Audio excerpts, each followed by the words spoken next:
This is a short video showing star replacement on the Rotastar series of screening buckets. Now I'll start off showing the disc arrangement on a Type B shaft. We've got a 10mm inner washer there, two 10mm discs, then another 10mm spacer, 5mm washer, SFT 40 bearing, and on the end we've got the circlip.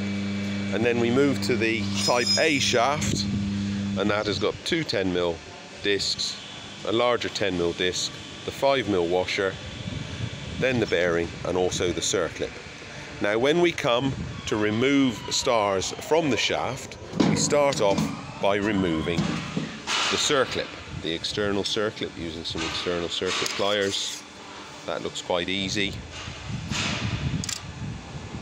Remove the 5mm washer, remove 10mm disc, and then the second discs. Now we use the star puller to actually help pull the stars off. Of course, this is easier on a clean shaft. We encourage using some lubricant, and we're ready to put some stars on. Now, one of the most important things when putting the stars on is to get them the correct way around on the shaft. Now, if you consider that if you've only taken two shafts out of the bucket at a time, you've always got some shafts to copy. It's also important to remember that the star fingers, if you rotate the star 90 degrees in relationship to another one, you can actually create the offset that's required. So just be wary when you're putting the stars back on the shaft that that goes on correctly. Right, we're ready. Bit of lubricant on the shaft.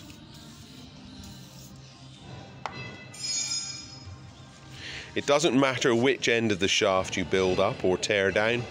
We're on the sprocket end of the shaft.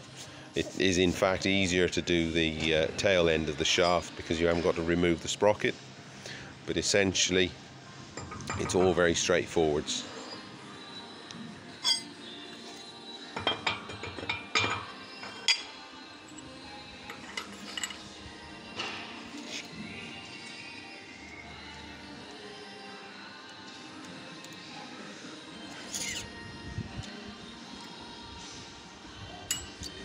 Another important thing to do is make sure that you're putting the correct number of stars on each shaft.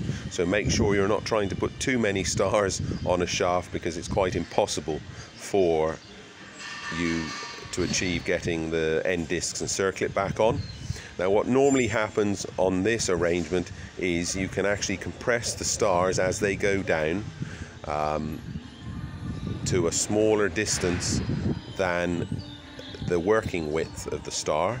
So this enables you to get the circlip groove, the circlip back on, and then you can respace the stars evenly to make sure that they clear with the next stars. What you do then is spin the shaft over, and at that point in time you're ready to put the sprocket and chain back on.